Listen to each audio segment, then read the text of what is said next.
ಮೊದಲು let us understand about the brain.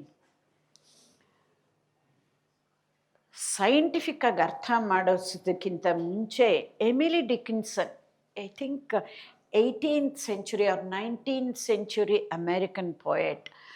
ಆಗ ಎಲ್ಲ ಕಡೆನೂ ಅಷ್ಟೇ, ಬರೀ ಇಂಡಿಯಾ ದೇಶದಲ್ಲೆಲ್ಲ ಎಷ್ಟೊಂದು ಕಡೆ ಹೆಂಗಸರಿಗೆ ಯಾವಾಗಲೂ ಅವ್ರ ಹಿಂದೆ ಇರೋದು ತಾನೆ. ಅವರು ಇನ್ಫ್ಯಾಕ್ಟ್ ಆಫ್ಟರ್ ಶಿ ಪ್ಯಾಸ್ಡ್ ಅವೇ ಅವ್ರದ್ದು ಎಷ್ಟೊಂದು ಪೊಯಮ್ಸ್ ಇರೋದು ಅನ್ನೋದನ್ನು ಗೊತ್ತಾಯಿತು. ಎಷ್ಟೊಂದು ಸಲ ಅವರು ಲೆಟರ್ಸ್ ಬರೆಯುವಾಗ ಫ್ರೆಂಡ್ಸ್ಗೆ, ಫ್ಯಾಮಿಲಿನವ್ರಿಗೆ ಬರಿತಾ ಇದ್ದರಲ್ಲಿ ಗೊತ್ತಾಗಿ she was one of the very popular poets ಅಮೆರಿಕದಲ್ಲಿ. ಎಮಿಲಿ ಡಿಕಿನ್ಸನ್ ಹೇಳ್ತಾಳೆ ನೋಡಿ, ಅದು ಕಾಣಲ್ಲ, ನಾನೇ ಓದ್ತೀನಿ. The brain is wider than the sky. The brain is wider than the sky. For put them side by side, brain annu matte sky nana, if you put them side by side, the one the other will contain with ease, and you beside. ಅಂದ್ರೆ ಈ ಒಂದು ಆಕಾಶ, ಸ್ಪೇಸನ್ನೇ ನಮ್ಮ brain ಒಳಗಡೆ ತುಂಬಿಸ್ಕೊಂಡು ಇನ್ನೂ ಜಾಗ ಇರುತ್ತೆ ಅಂತ ಅಂದ್ಬಿಟ್ಟು. And she goes on further ಹಿಂಗೇನೆ, the brain is deeper than the sea ಅಂತ ಕೂಡ ನೆಕ್ಸ್ಟ್ ಇದರಲ್ಲಿ ಹೇಳ್ತಾಳೆ. ಇಷ್ಟು ತಿಳ್ಕೊಂಡ್ರೆ ಸಾಕು. ಒಂದು ಬರೀ ಸೈನ್ಸ್ ಇದ್ದರೆ ಸಾಕಾಗಲ್ಲ ನಮಗೆ, ಮನುಷ್ಯರಿಗೆ. ನಮ್ಮದು ಬೋತ್ ಲೆಫ್ಟ್ ಬ್ರೈನು ಆ್ಯಕ್ಟಿವೇಟ್ ಆಗಬೇಕು, ರೈಟ್ ಬ್ರೈನು ಆ್ಯಕ್ಟಿವೇಟ್ ಆಗಬೇಕು.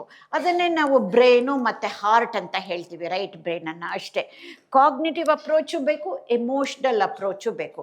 ಆದ್ದರಿಂದ ಹೀಗೆ ಅಲ್ಲಿ ಇಲ್ಲಿ ಒಂದು ಪದ್ಯವೋ, ಸಿನಿಮಾ ಹಾಡೋ ಅಥವಾ ಒಂದು ಕಥೆನೋ ಅದ್ರ ಮೂಲಕ ತಿಳಿಸೋಣ ಅಂತೆ. ಏನು ಹಿಂಗಂದರೆ, what she is talking about, ನಮ್ಮಲ್ಲಿ ಒಂದು ಅಪರಿಮಿತ ಸಾಮರ್ಥ್ಯ ಇದೆ ಎಲ್ಲರಲ್ಲೂ. ಈ ಮೆದುಳಲ್ಲಿ ಅಪರಿಮಿತ ಸಾಮರ್ಥ್ಯ ಇದೆ. ಏನು ಆ ಅಪರಿಮಿತ ಸಾಮರ್ಥ್ಯ ಏನು ಅನ್ನೋದನ್ನು ತಿಳ್ಕೊಳ್ಳೋಣ. ಗೊತ್ತಿದೆ ಅಲ್ಲ, ವರ್ಲ್ಡ್ ಪಾಪ್ಯುಲೇಷನ್ ಡೇ ಅಂತ ಮಾಡ್ತಾರೆ. ವಾಟ್ ಎವರ್ ಈಗ ರೈಟ್ ನೌ ಏನು ವಾಟ್ ಎವರ್ ಪಾಪ್ಯುಲೇಷನ್ ಈ ಜಗತ್ತಲ್ಲಿ ಇದೆಯಲ್ಲ, ಜಗತ್ತಲ್ಲಿ, ನಾಟ್ ಜಸ್ಟ್ ಇಂಡಿಯಾ, ಅದನ್ನ ಮೂಲಕ ಈ ನಮ್ಮ ಮೆದುಳಿನ ಸಾಮರ್ಥ್ಯನ ಅರ್ಥ ಮಾಡಿಸ್ತೀನಂತೆ. ಏನು ಹಂಗಂದ್ರೆ, ನಮ್ಮ ಮೆದುಳಲ್ಲಿ ಬೇಕಾದಷ್ಟು ಸೆಲ್ಸ್ ಇದೆ. I will take you back to your high school days. ಅದನ್ನೇನಂತ ಹೇಳ್ತಾರೆ? ನ್ಯೂರಾನ್, ಬ್ರೈನ್ ಸೆಲ್, ನ್ಯೂರಾನ್ ಅಂತ ಗೊತ್ತು. ನಮಗೆ ಗೊತ್ತಿರೋದು ನ್ಯೂರಾನ್ ಅಂತ. ಅದಲ್ಲದೆ there are many supporting cells called glial cells, astroglial cells ಅಂತ ಬೇಕಾದಷ್ಟು. ಮುಂಚೆ ನಮಗೆ ನಾವು ಓದ್ತಾ ಇದ್ದಾಗ ದೇ ಆರ್ ಸಪೋರ್ಟಿಂಗ್ ಸೆಲ್ಸ್ ಅಂತ ಹೇಳ್ಬಿಡ್ತಿದ್ವಿ, ಅಷ್ಟೊಂದು ಗೊತ್ತಿರಲಿಲ್ಲ. ಇವಾಗ ಎಷ್ಟು ನಮಗೆ ನ್ಯೂರಾನ್ಸ್ ಬಗ್ಗೆ ಅರ್ಥ ಆಗ್ತಾ ಇದೆಯೋ ಅಷ್ಟೇ ಪ್ರಾಮುಖ್ಯತೆ ಈ ಸಪೋರ್ಟಿಂಗ್ ಸೆಲ್ಸ್ಗೂ ಕೊಟ್ಟಿದೆ. ಇದು ಈ ನಮ್ಮ ಮೆದುಳಲ್ಲಿ ಎಷ್ಟು ನಂಬರ್ ಇದೆ ಅಂತಂದರೆ ನಮಗೆ ಅರ್ಥ ಆಗತ್ತೆ ಏನು ಈ ಸಾಮರ್ಥ್ಯ ಅನ್ನೋದನ್ನು. ಅದನ್ನು ನಾನಿಲ್ಲಿ ಐ ಆಮ್ ಶೂರ್ ಮ್ಯಾಥಮ್ಯಾಟಿಕ್ಸು ಇಲ್ಲಿ ಇಂಜಿನಿಯರ್ ಇದ್ದಾರೆ, ನಾವು ಹೇಳಿದ್ರೆ ಒಂದಾದಮೇಲೆ ಇಷ್ಟು ಝೀರೋಸ್ ಹಾಕಿದ್ರೆ ಏನೋ 1 ಮಿಲಿಯನ್ನೋ ಬಿಲಿಯನ್ನೋ ಹೇಳ್ತೀರ. ನನ್ನಂತೊಳಗೆ ಅದು ಎಷ್ಟು ನಂಬರ್ ಆಫ್ ಝೀರೋಸ್ ಎಲ್ಲ ನೆನ್ಪಿಟ್ಕೊಳ್ಳೋಕ್ಕಾಗಲ್ಲ. ಅದಕ್ಕೆ ಬೇರೆ ರೀತಿಯಲ್ಲಿ ಅರ್ಥ ಮಾಡ್ಕೊಳ್ಳೋಣ, ಅಷ್ಟೊಂದಿದೆಯಲ್ಲ ಅನ್ನೋದನ್ನು. ಏನು ಈ ನಮ್ಮ ಏನು ಇದು ಭೂಮಿನಲ್ಲಿ ಎಷ್ಟು ಜನಸಂಖ್ಯೆ ಇದೆಯಲ್ಲ, ಅದನ್ನು ಈ ಒಂದು ಭೂಮಿ, ಆ ಥರ 20 ಭೂಮಿನ ಇಮ್ಯಾಜಿನ್ ಮಾಡ್ಕೊಳ್ಳಿ. ಇಷ್ಟೇ ಜನಸಂಖ್ಯೆ, 20 ಭೂಮಿಗಳನ್ನು ನೀವು ಇಮ್ಯಾಜಿನ್ ಮಾಡಿಕೊಂಡ್ರೆ ಎಷ್ಟು ನಂಬರ್ ಇದೆಯೋ ಅಷ್ಟು number of brain cells and supporting cells ಇದೆ ಅಂತ. ಆಬ್ಸಲ್ಯೂಟ್ಲಿ ಆಶ್ಚರ್ಯ ಆಗುತ್ತಲ್ವ, ಅಷ್ಟೊಂದು ಇದು ಒಂದರಲ್ಲಿ ತುಂಬಿದೆಯಾ ಅಂತ. ಅದಕ್ಕೆ ಎಮಿಲಿ ಡಿಕಿನ್ಸನ್ ಪದ್ಯದಲ್ಲಿ ಹೇಳಿರೋದು. ಅಷ್ಟೇ ಅಲ್ಲ, ಇನ್ನೂ ಬೇಕಾದಷ್ಟು, ಬರೆಯಲ್ಲ ಆಕಾಶ ಹೇಳಿದ್ದಾರೆ, ಇನ್ನೂ ಬೇಕಾದಷ್ಟು ತುಂಬುವಷ್ಟು ಜಾಗ ಇದೆ ಅಂತನ್ಬಿಟ್ಟು ಕೂಡ ಅಲ್ವಾ. ಯಾತಕ್ಕಿದೆ ಈ brain cells? There is a reason. ಅದಕ್ಕೇ ಅಷ್ಟೊಂದು ಸಾಮರ್ಥ್ಯ ಇದೆ ಅಂತನ್ಬಿಟ್ಟು ನಾವು ಅನ್ಕೋತೀವಿ. ಮನುಷ್ಯರಲ್ಲಿ ಇಷ್ಟೊಂದಿದ್ರೆ ಹಾಗಾದರೆ ಮನುಷ್ಯನಿಗೆ ಇಷ್ಟೊಂದು ಜಾಸ್ತಿ ಇದೆ ಅಂತಂದರೆ ಖಂಡಿತ ಅಲ್ಲ. ಯಾವ ಎಲಿಫೆಂಟ್ ಅಂತ ರೆಕಗ್ನೈಸ್ ಮಾಡೋಕ್ಕೆ ಗೊತ್ತಾಗತ್ತಾ? Exactly, African elephant, not Indian elephant. African elephant ಬ್ರೈನ್ಗೆ ನಮ್ದಕ್ಕಿಂತನೂ ಜಾಸ್ತಿ ಇದೆ ಬ್ರೈನ್ ಸೆಲ್ಸು. ಹಾಗಾದ್ರೆ ಏನು, ಬರೀ ಬ್ರೈನ್ ಸೆಲ್ಸ್ ಜಾಸ್ತಿ ಇಟ್ಕೊಂಡ್ರೆ ಏನೂ ಉಪಯೋಗ ಆಗಲ್ಲ ಅನ್ನೋದು ಅರ್ಥ ಆಯ್ತಲ್ವಾ? ಹಾಗಾದ್ರೆ ಏನಿದು ಇಷ್ಟೊಂದು ಪೊಟೆನ್ಷಿಯಲ್ ಏನು ಅನ್ನೋದ್ರ, ಹಾಗಾದ್ರೆ ಇದ್ರದ್ದು ಹಿಂದಿನ ಅರ್ಥ ಏನು?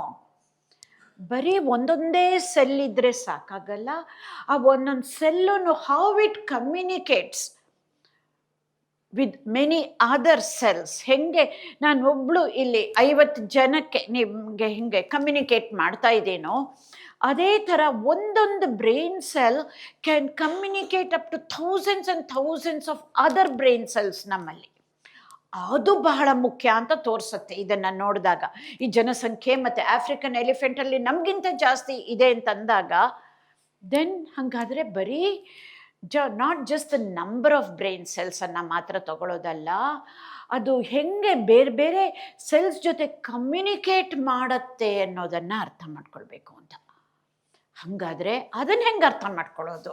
ಮೆನಿ ಸೋಲಾರ್ ಸಿಸ್ಟಮ್, ನಮ್ಮ ಸೋಲಾರ್ ಸಿಸ್ಟಮ್ ಸೌರಮಂಡಲ ಗೊತ್ತು, ಆ ಥರ ಮೆನಿ ಸೋಲಾರ್ ಸಿಸ್ಟಮ್ಸ್ ಇದ್ದರೆ ಒಂದು ಗ್ಯಾಲಕ್ಸಿ ಆಗುತ್ತೆ. ನಾವು ಯಾವ ಗ್ಯಾಲಕ್ಸಿನಲ್ಲಿದ್ದೀವಿ ಅಂತಂದರೆ ಮಿಲ್ಕಿ ವೇ ಅಂತ ಅದರ ಹೆಸರು. ಅಲ್ಲಿ ನೋಡಿ, ಒಂದು ಆರೋನಲ್ಲಿ ಒಂದು ಸಣ್ಣ ಡಾಟ್ ಕಾಣಲ್ಲ, that is the whole idea. ಕಾಣಿಸ್ಬಾರ್ದು ಆ ಡಾಟು, ನಿಮಗೆ ಆ ಆರೋ ದೊಡ್ಡದಾಗಿ ಕಾಣಿಸ್ಬೇಕು.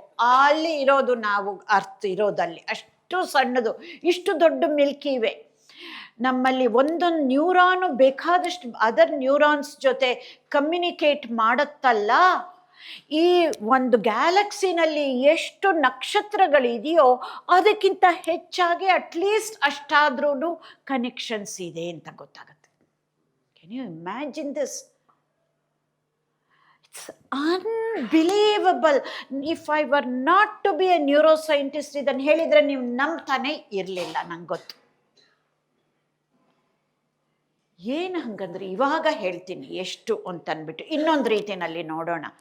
ನಮ್ಮಲ್ಲಿ ಬರೀ ನ್ಯೂರಾನ್ಸು, ಇದು ಏನು ಸಪೋರ್ಟಿಂಗ್ ಸೆಲ್ಸು ಅಲ್ಲ, ಬರೀ ನ್ಯೂರಾನ್ಸನ್ನು ನಾವು ಕೌಂಟ್ ಮಾಡೋಕ್ಕೆ ಶುರು ಮಾಡಿದ್ರೆ, ಒಂದೊಂದು ಬ್ರೈನ್ ಸೆಲ್ಲನ್ನು ಕೌಂಟ್ ಮಾಡೋಕ್ಕೆ 1 ಸೆಕೆಂಡ್ ಅಂತ ಅಂದ್ಕೊಳ್ಳೋಣ. ಒಂದನ್ನು ಕೌಂಟ್ ಮಾಡೋಕ್ಕೆ ಎಷ್ಟೊತ್ತಾಗತ್ತೆ? 1 ಸೆಕೆಂಡ್. ಹಾಗಾದರೆ ನಮ್ಮಲ್ಲಿರೋ ಅಡಲ್ಟ್ ಹ್ಯೂಮನ್ ಬ್ರೈನ್ ಸೆಲ್ಸನ್ನು ಕೌಂಟ್ ಮಾಡೋದಕ್ಕೆ literally it takes over 3100 years to count all the neurons. Look at this, isn't it amazing? ಹಾಗೆ ಇದು ಬರೀ ಸೆಲ್ಸ್ಗೆ ನಂಬರ್ ಹೇಳಿದೆ. ಕಮ್ಯುನಿಕೇಷನ್ ಹೇಳಿದ್ನಲ್ಲ, ಒಂದು ನ್ಯೂರಾನ್ ಇಷ್ಟು ನ್ಯೂರಾನ್ಸ್ಗೆ ಕಮ್ಯುನಿಕೇಟ್ ಆಗುತ್ತೆ ಅಂತ. Some regions of the brain, each neuron can connect up to 10,000 other neurons. ಒಂದು brain cell 10,000 other brain cells ಜೊತೆಗೆ ಕಮ್ಯುನಿಕೇಟ್ ಮಾಡುತ್ತೆ. In certain other regions of the brain, ಒಂದೊಂದು brain cell can communicate up to 40,000 other brain cells. Still some other regions of the brain, each brain cell can communicate up to 100,000 other neurons. ನೋಡಿ, ಅದು ಯಾವ ರೀಜನಲ್ಲಿ ಅಂತ ಹೇಳ್ತೀನಿ ಈಗ ಮತ್ತೆ ಬಂದಾಗ. ಯಾತಕ್ಕೆ ಈ ನಂಬರ್ ನಮಗೆ ಗೊತ್ತಾಗಬೇಕು? ಬರೀ ಗ್ಯಾಲಕ್ಸಿ ಇಷ್ಟನ್ನೇ ತಿಳ್ಕೊಂಡ್ರೆ ಸಾಕಾಗಲ್ಲ. This number is very important. ಯಾತಕ್ಕೆ ನಮಗೆ ಎಷ್ಟು ಕಷ್ಟ ಆಗತ್ತೆ ಚೇಂಜ್ ಮಾಡ್ಕೊಳ್ಳೋಕ್ಕೆ ಅನ್ನೋದನ್ನು ಅರ್ಥ ಮಾಡಿಸ್ತೀನಿ. ಯಾವ ರೀಜನ್ ಆಫ್ ದ ಬ್ರೈನಲ್ಲಿ 1 to 10,000, 1 to 40,000 other neurons, 1 to 100,000 ಎಲ್ಲಿದೆ, ನಾವದನ್ನು ಹೆಂಗೆ ಅರ್ಥ ಮಾಡಿಕೊಂಡು ಮಾತ್ರ ಆಚೆ ಬರೋದಕ್ಕೆ ಸಾಧ್ಯ ಅನ್ನೋದಕ್ಕೆ. ಬಟ್ ಇದೆಲ್ಲ ಏನು ಹೇಳ್ತಾ ಇರೋದು, ಅಷ್ಟೊಂದು ಸಾಮರ್ಥ್ಯ ನಮ್ಮಲ್ಲಿದೆ. ಸೈನ್ಸ್ ಹೇಳುತ್ತೆ ನಮಗೆ ಬೇಕಾಗಿಲ್ಲದೆ ಹೋದರೆ ಇಷ್ಟಿಷ್ಟೊಂದು ನ್ಯೂರಾನ್ಸ್ ಆಗಲಿ, ಕಮ್ಯುನಿಕೇಷನ್ ಬಿಟ್ವೀನ್ ನ್ಯೂರಾನ್ಸ್ ಆಗಲಿ ಇರೋಕ್ಕೆ ಸಾಧ್ಯ ಆಗ್ತಾ ಇರಲಿಲ್ಲ. ಎಷ್ಟೊಂದು ನಮಗೆ ಬೇಕಾಗಿರಲಿಲ್ಲ. ನಮ್ಮ ಕ್ಲೋಸೆಸ್ಟ್ ಕಸಿನ್ಸ್ ಇದೆಯಲ್ಲ, 4-legged ವಿತ್ ದ ಟೇಲ್, ಆ ಕಸಿನ್ಸ್ಗೆ ಇತ್ತು ಟೇಲು, ನಮಗೆ ಬೇಕಾಗಲಿಲ್ಲ. ನಮಗೆ ಟೇಲ್ ಹೊಟ್ಟೋಯ್ತು, ಅದು ಬರೀ ಒಂದು ಸಣ್ಣ ಒಂದು ಮೂಳೆಯಾಗಿ ಟೇಲ್ ವರ್ಟಿಬ್ರಾ ಆಗಿ ಉಳ್ಕೊಂಡಿದೆ. ಹಾಗೆ ಇನ್ನೊಂದು ಡಿಸ್ಟೆಂಟ್ ಕಸಿನ್ಸು ಫ್ರಾಗ್ಸ್, ರೆಪ್ಟೈಲ್ಸು, ಅದಕ್ಕೆ 3 ರೆಪ್ಪೆಗಳಿದೆ. ಕಣ್ಣಿನ ರೆಪ್ಪೆ 3 ಐಲಿಡ್ಸ್ ಇರುತ್ತೆ ರೆಪ್ಟೈಲ್ಸ್ಗೆ, ಎಸ್ಪೆಷಲಿ ಫ್ರಾಗಲ್ಲಿ. ನಮಗೆ ಬೇಕಾಗಲಿಲ್ಲ. ಅದನ್ನು ಎಷ್ಟು ವೆಸ್ಟೀಜಿಯಲ್ ಆಗಿ ಆಗೋಗಿದೆ. ಅಲ್ಲಿ ಒಂದು ಕಾರ್ನರ್ ಆಫ್ ದಿ ಐನಲ್ಲಿ ಪಿಂಕ್ ಕಾಣುತ್ತಲ್ಲ, ಇಟ್ಸ್ ಕಾಲ್ಡ್ ನಿಕ್ಟಿಟೇಟಿಂಗ್ ಮೆಂಬ್ರೇನ್ ಅಂತ. ಇಟ್ ಹ್ಯಾಸ್ ಬಿಕಮ್ ವೆಸ್ಟೀಜಿಯಲ್, ಬೇಕಾಗಲಿಲ್ಲ. ಬಟ್ ಈ ಬ್ರೈನ್ ಸೆಲ್ಸ್ ಮಾತ್ರ, ಎಕ್ಸೆಪ್ಟ್ ಆಫ್ರಿಕನ್ ಎಲಿಫೆಂಟ್ ಬಿಟ್ಬಿಡೋಣ, ಅದು ಬಿಕಾಸ್ ಅಷ್ಟು ಗಾತ್ರದಿರೋದ್ರಿಂದ. ಬೇರೆದೆಲ್ಲದಕ್ಕೂ ಕಂಪೇರ್ ಮಾಡಿದ್ರೆ ನಮ್ಮ ಎಷ್ಟೊಂದು ಸೆಲ್ಸ್ ಇದೆ.